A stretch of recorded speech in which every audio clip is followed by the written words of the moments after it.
नमस्ते एवरीवन, मैं doctor Shadab Rauf, intervention cardiologist, Rauf hospital Varanasi से। आज हम बात करेंगे एंजियोग्राफी के बारे में।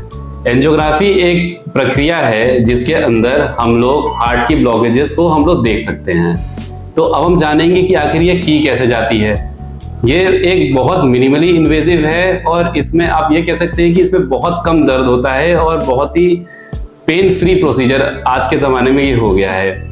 इतना सिर्फ हिस्सा जो है सुन करके या फिर आप हाथ के रास्ते या फिर आप पैर के रास्ते इस प्रक्रिया को आप कर सकते हैं।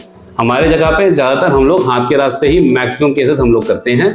और इसमें करना ये होता है कि आप जब आपका ये सुन हो जाता है तो उसके अंदर एक छोटा सा कैथेटर हम लोग डालते हैं।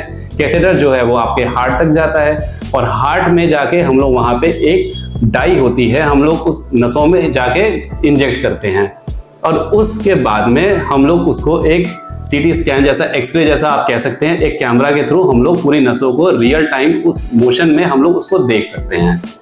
और हम लोग अब क्या, ये कब ज़रूरी होता है अब ये जानना है। तो ज़रूरी हम लोग को, जैसे किसी पेशेंट आपके पास में आता है, आप उसको छाती में दर्द वो बताता है, तो आप उस केस में जब आप बाकी आप सारे टेस्ट आप कर चुके हैं तो उसके बाद आप उसका एंजियोग्राफी के लिए आप सेशन को लेते हैं।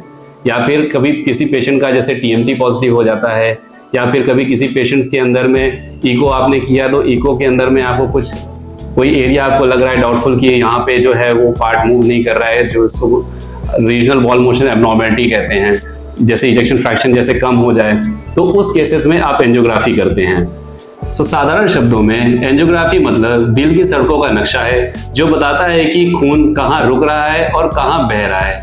धन्यवाद।